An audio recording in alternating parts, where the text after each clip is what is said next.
আসসালামু আলাইকুম বন্ধুরা, চামেলিস কিচেন অ্যান্ড ব্লগে আপনাদের অনেক অনেক শুভেচ্ছা ও ভালোবাসা জানিয়ে শুরু করছি আমার আজকের ভিডিও। আজকে আমি আপনাদের সঙ্গে আমার দুপুরের রান্নাবান্নাটা শেয়ার করব।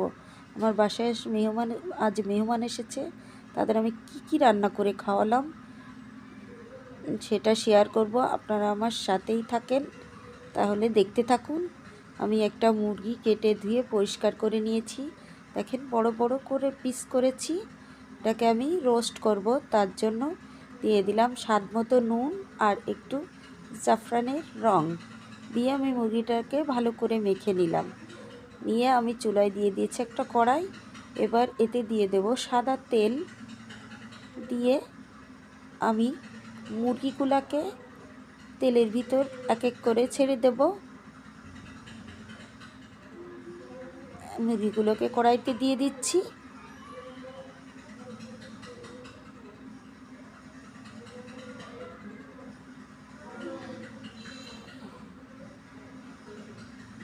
দেখুন বন্ধুরা, আমি মুরগিগুলোকে কড়াইতে দিয়ে দিচ্ছি মুরগিটাকে ভেজে নেওয়ার জন্য। আমি মুরগিগুলোকে ভেজে নিচ্ছি। দেখেন মুরগির অন্য পাশটা ভাজা হয়ে গেছে, তাই আমি উল্টে নিচ্ছি। এই পাশ উল্টে নিয়ে আবার ভেজে নেব।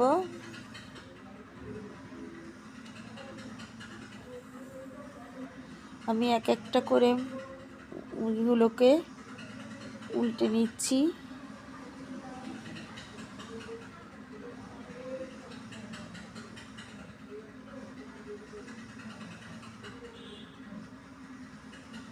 এবার ওই পাশটা ভেজে নেব। আমার ওই পাশটাও ভাজা হয়ে গেছে। এবার আমি মুরগিগুলোকে তুলে নিচ্ছি।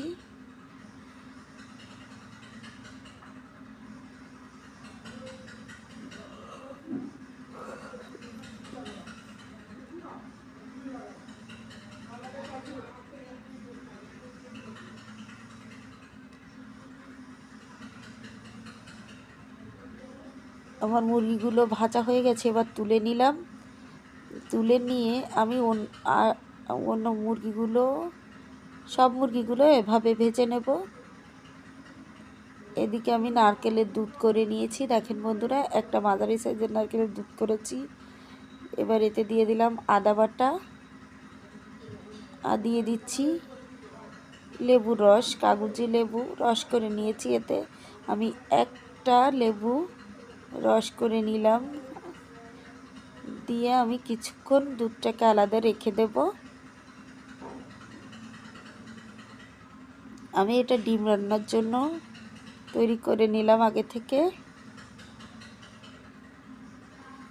ওদিকে আমার যে রোস্টগুলো ছিল সে ওই কড়াইতে ভাজা হচ্ছে। এদিকে আমি নারকেলের দুধটা করে নিয়ে এলাম। দেখেন বন্ধুরা, আমার মুরগির রোস্টটা ভাজা হয়ে গেছে। মুরগিটা এবার দিয়ে দিচ্ছি আদা বাটা, জিরে আদা রসুন পেঁয়াজ আমি একসঙ্গে ব্লেন্ড করে নিয়েছি। আমার যেটুকু পরিমাণে লাগবে সেটুকু পরিমাণে আমি একসঙ্গে দিয়ে দিলাম। দিয়ে একটু নেড়ে চেড়ে নিচ্ছি। একটু নেড়ে চেড়ে নিলাম মশলাটাকে। এবার দিয়ে দিলাম সামান্য একটু পানি মশলাটা কষানোর জন্য। এবার দিয়ে দিচ্ছি টক দই। আমার টক দইটা ফ্যাটানোই ছিল, কিন্তু আমি এটা ফ্রিজে রেখেছিলাম তাই জমে গেছে। সেই জমা টক দইটাই দিয়ে দিলাম। আর সামান্য একটু ঝালের গুঁড়ি, শুকনো ঝালের গুঁড়ি দিলাম একটু ধনিয়ার গুঁড়ি, স্বাদ মতো নুন দিয়ে নেড়েচেড়ে মশলাটাকে কষিয়ে নেব। ভালো করে মিশিয়ে নিয়ে তারপর কষিয়ে নেব। যতক্ষণ ভালো করে না কষানো হবে ততক্ষণ কষালাম। এবার মুরগিটা মশলার ভিতর দিয়ে দিলাম।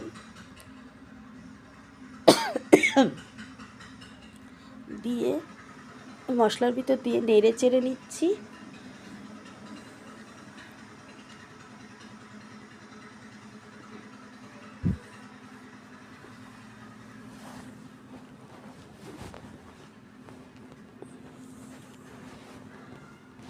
এবার দিয়ে দিচ্ছি একটা মশলা, আমার নিজের তৈরি করা একটা মশলা। এতে আছে এলাচ, দারচিনি, লবঙ্গ, গোলমরিচ, তারপর জয়ফল, জয়ত্রী, কাবাব চিনি, এগুলো দিয়ে আমি একটা মশলা তৈরি করে দিলাম। সেই মশলাটার ভিতর দিয়ে দিলাম, দিয়ে এবার আমি জাল করে নেব মুরগিটাকে। এবার এর ভিতর দিয়ে দিচ্ছি কয়েকটা কিশমিশ, তারপরে দিয়ে দিচ্ছি গরুর দুধ, ফুল ক্রিম গরুর দুধ দিয়ে দিলাম 1/2 কাপ পরিমাণে। এবার কড়াইতে দিয়ে দিচ্ছি তেল। আমি মুরগিটাকে ওই চুলায় দিয়েছি জাল করে নেওয়ার জন্য। ওদিকে মুরগিটা জাল হতে থাক, এদিকে আমি কড়াইতে তেল দিয়ে, সাদা তেল দিয়ে কাঁচা ঝাল, পেঁয়াজ আর সরিষা একসঙ্গে করে বেটে নিয়েছি। বেটে আমি এটাকে একটু নেড়ে চেড়ে নিচ্ছি কড়াইতে দিয়ে। আমি এর ভিতর সর্ষে ইলিশ রান্না করব, তার জন্য একটু নেড়ে চেড়ে দিচ্ছি হালকা। নিয়ে দিয়ে দিলাম স্বাদ মতো নুন, সামান্য পরিমাণে একটু হলুদের গুঁড়ি, কালারটা যাতে একটু কালার আসে মাছটাতে। এবার দিয়ে দিচ্ছি সামান্য একটু ঝালের গুঁড়ি, দিয়ে আমি আবার মশলাটাকে একটু নেড়ে চেড়ে সব কিছু একসঙ্গে মিশিয়ে নিলাম।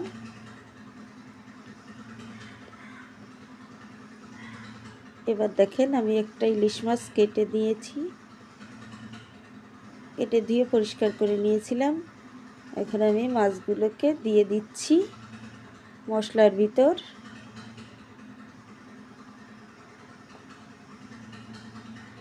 দেখেন ভালো করে মশলাটাকে মাছে মাখিয়ে দিচ্ছি।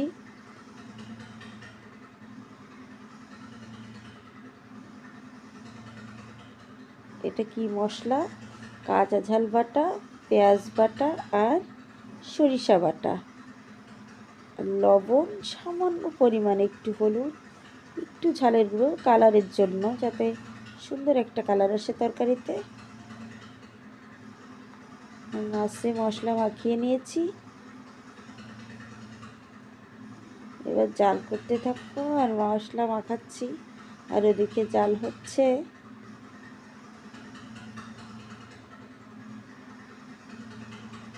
এবার এর ভিতর দিয়ে দেব নারকেলের দুধ।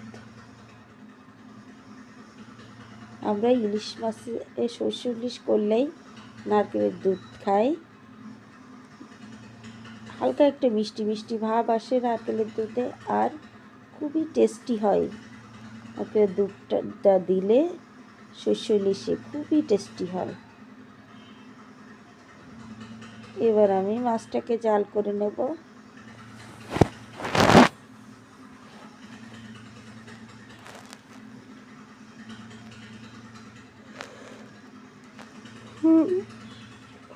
ওকে বন্ধুরা, আমি আরও একটু নারকেলের দুধ দিয়ে দিচ্ছি অফ ক্যামেরায়। এবার আমি মাছটাকে নেড়ে চেড়ে জাল করে নেব। ব্যাস, শুধু নুনটা চেক করলেই মাছ রান্নাটা হয়ে গেল। এবার এদিকে মাছ জাল হচ্ছে, আর এদিকে আমার রোস্ট জাল হচ্ছে, মুরগির রোস্ট। দেখেন বন্ধুরা, এতে দিয়ে দিচ্ছি, নামানোর সময় হয়ে আসছে, প্রায় হয়ে আসছে, দিয়ে দিলাম একটু সরিষার তেল। একটা সরষের তেলের ঝাঁজ আসবে, সেন্ট আসবে, ওই জন্য নামানোর আগে একটু সরষের তেল দিয়ে দিলাম। এদিকে রোস্টে দিয়ে দিচ্ছি একটু চিনি। একটু চিনি দিলে রোস্টের স্বাদটা ভালো আসে। এবার দিয়ে দিলাম ঘি। ঘির একটা ফ্লেভার আসে সুন্দর। নামানোর আগে একটু ঘি দিয়ে নিলে। দেখেন বন্ধুরা, আমার মাছটা হয়ে গেছে রান্না। দেখেন দেখতে কতটা লোভনীয় হয়েছে। আমি নামিয়ে নিয়েছি চুলো থেকে মাছটা। হ্যাঁ, এবার কড়াইতে তেল দিয়ে দিচ্ছি পেঁয়াজ। আমি পেঁয়াজটাকে বেরেস্তা করার জন্য দিচ্ছি। আমার পেঁয়াজ বেরেস্তাটা মুরগির রোস্টে দিব, তারপর ডিমে দিব, আর পোলাও রান্না করব, পোলাওতে লাগবে, তাই আমি একসঙ্গে করে ব্রেস্তাটা করে নিচ্ছি। এবার ওর ভিতর দিয়ে দিলাম হালকা একটু জাফরানের রং পেঁয়াজের ভিতর, যাতে সুন্দর একটা কালার আসে। দেখেন বন্ধুরা, আমার ব্রেস্তাটা হয়ে গেছে, সুন্দর মচমচে আর ফাইন একটা কালার আসছে দেখেন। এবার আমি ব্রেস্তাটা উঠিয়ে নিয়েছি। এদিকে আমার মুরগির রোস্টটা হয়ে গেছে। এবার এর ভিতর দিয়ে দিচ্ছি একটু পেঁয়াজ বেরেস্তা দিয়ে একটু নেড়ে চেড়ে নেব। হ্যাঁ, একটু নেড়ে চেড়ে নিচ্ছি।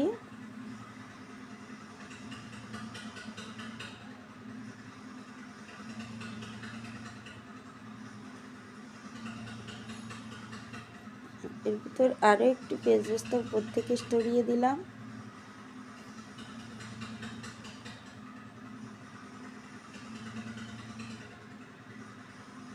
এবার কড়াইতে দিয়ে দিছি পোলাওর চাল।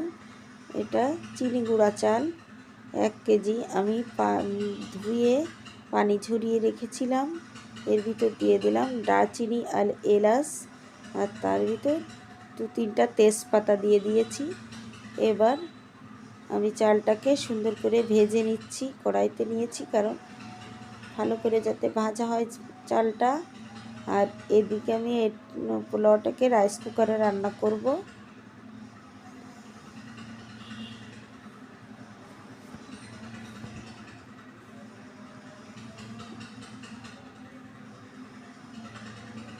দেখেন বন্ধুরা, আমার চালটা প্রায় ভাজা হয়ে এসছে। এবার আমি চালটাকে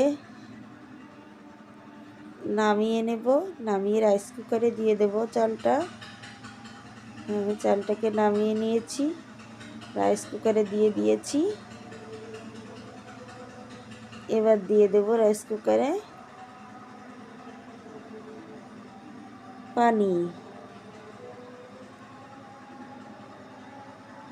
দেখেন নিয়ে নিয়েছি। এবার দিয়ে দেব পানি, পরিমাণ মতো পানিটা দিতে হবে। এবার দিয়ে দিলাম কিশমিশ, তারপর দিয়ে দিচ্ছি আদা বাটা। আর আমি আরও একটু পানি দিতাম, আমি একটু দুধ দেব, তার জন্য পানিটা একটু কম দিয়েছি। দিয়ে দিলাম আদা বাটা, স্বাদ মতো নুন, একটু রসুন বাটা দিলে পোলাওটা আরও সুন্দর হয়। আর 1 চামচ চিনি, আর ফুল ক্রিম 1 কাপ পরিমাণে গরুর দুধ। এদিকে একটা কড়াই নিয়ে নিলাম, নিয়ে সাদা তেল দিয়ে এর ভিতর দিয়ে দিচ্ছি পেঁয়াজ কুচি।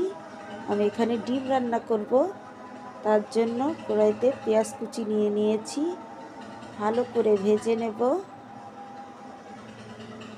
পুরো বাদামি কালার করব না, আমি পেঁয়াজটাকে হালকা বাদামি করে পেঁয়াজটাকে ভেজে নেব।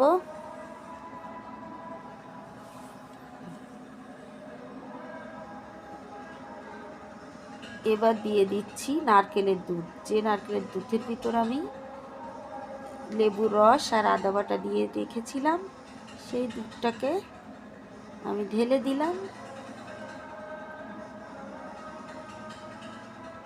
এবার জাল করে নেব দুধটাকে। এবার এর ভিতর দিয়ে দিলাম স্বাদ মতো নুন, যদি একটু কম বেশি হয় পরে দিয়ে নেব। আর দিয়ে দিলাম 2 চামচ পরিমাণে চিনি। আমি এটা ডিমের কুরমা রান্না করছি। দেখেন বন্ধুরা, আমার ঝোলটা টেনে একেবারে কমে এসছে। এবার আমি দিয়ে দিলাম এর ভিতর ডিম।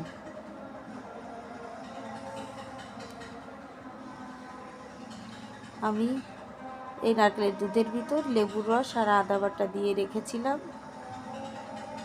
এবার পেঁয়াজ দিয়ে দিলাম, সেই নারকেলের দুধটা, আর দিয়ে দিলাম নুন আর চিনি। এবার দিয়ে দিচ্ছি 1 চা চামচ পরিমাণে ঘিটা দেওয়ার কারণে ডিমের টেস্টটা আরও দ্বিগুণ হয়ে যাবে।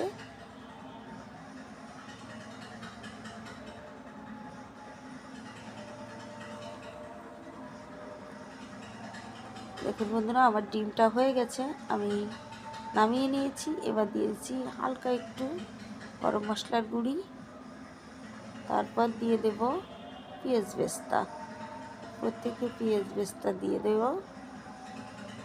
দিয়ে আমি এই ডিমটা খেতে অসম্ভব মজার হয়। এদিকে আমার পোলাওটা হয়ে এসছে, আমি দিয়ে দিলাম 2 চা চামচ পরিমাণে ঘি।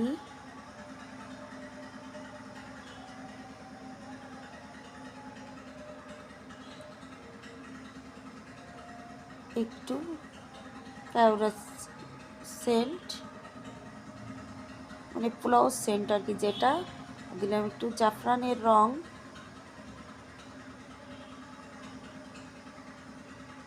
তারপর দিয়ে দিলাম পেঁয়াজ বেরেস্তা।